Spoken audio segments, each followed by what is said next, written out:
What just happened on live TV has left the entire nation speechless.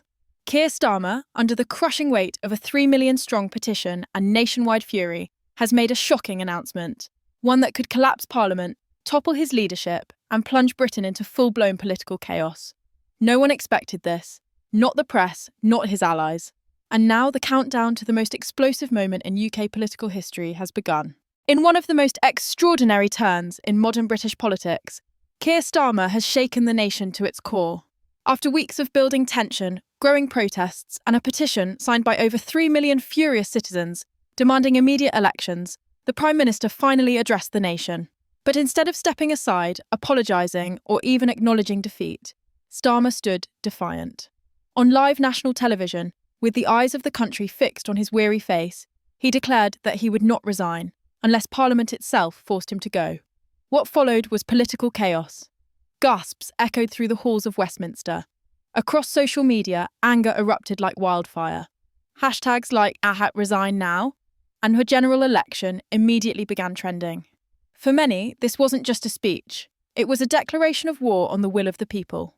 Starmer acknowledged the petition as a powerful expression of public feeling, but insisted the government had unfinished work to do. That one sentence shattered the remaining trust many Britons had left in their leader. The backlash was immediate. Even Labour loyalists were left stunned, scrambling to justify Starmer's decision.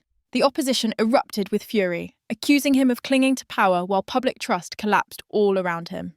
Within hours, protests ignited across the country, thousands flooding Parliament Square, holding signs reading, 3 million voices can't be ignored.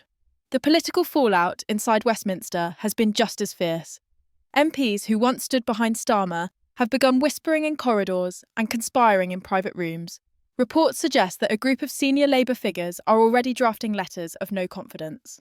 Others are preparing for what could be the most brutal leadership challenge in decades.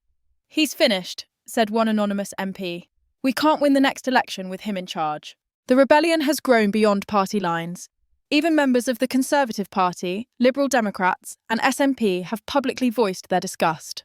The Prime Minister, they say, has lost the mandate to govern. But it's not just party politics, it's the people. That petition wasn't just a political stunt, it was the loudest cry of outrage in modern UK history, a cry that has now taken to the streets. Inside Starmer's cabinet, fractures are showing. Trusted allies are beginning to question his leadership. Some are reportedly planning resignations. Others have already reached out to rival camps. Angela Rayner, Wes Streeting, Rachel Reeves, each quietly preparing to seize control should Starmer fall. In the smoky backrooms of Parliament, alliances are forming. Promises are being whispered, and betrayal is thick in the air. Angela Rayner, once Starmer's closest ally, is now seen as a potential successor, fiery, bold, and popular among Labour's traditional base. Wes Streeting, polished and reform-minded, is positioning himself as the modern face of a post-Starmer Labour. Rachel Reeves has emerged as the economic steady hand, but critics fear she's too closely tied to the collapsing leadership. Meanwhile, dark horse candidates like Yvette Cooper and Andy Burnham are testing the waters. The race is on. As this secret leadership battle accelerates, public anger continues to swell. What began as a petition has become a national uprising. Protesters are gathering not just in London, but in Manchester, Birmingham, Glasgow, and Cardiff. Union leaders are threatening to pull their support entirely, and the monarchy, traditionally silent, is said to be watching with deep concern. Whispers from Buckingham Palace suggest that even the king may be forced to intervene if the crisis deepens. But perhaps the most chilling development is the silence from Starmer himself. After his bold refusal to resign, he vanished. No interviews, no follow-up, no apology. Sources say he spends his days locked behind closed doors, surrounded by legal advisors, drawing up contingency plans. He knows the end may be near.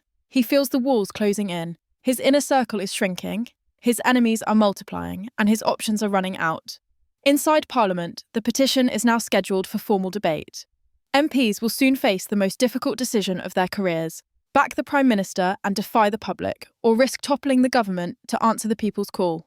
Either path carries enormous consequences, and neither offers an easy escape. Meanwhile, the opposition senses opportunity. Reform UK, the Greens, and even Nigel Farage are circling like sharks. The Tories, once content to watch Labour implode, are now rethinking strategy, fearful that a fresh Labour leader could rise from the rubble and sweep the country in a surprise election. And what of the people? The British public, long exhausted by empty promises, rising costs, and failing institutions, now watches in disbelief. This isn't just a crisis of one party or one leader. It's a crisis of faith in the entire system. From pensioners to students, shop owners to NHS workers, the message is the same. We've had enough. The storm is far from over. The next 72 hours may define the fate of the Labour Party, and possibly the nation. If Starmer resigns or is ousted, the leadership contest will erupt into the open. If he clings to power, the rebellion may explode into something far worse. A general election now feels inevitable, but it will not come peacefully. The public, the press, the unions, and even Starmer's own party have spoken. The countdown to a reckoning has begun. As night falls over Westminster, the halls of power are haunted by one question.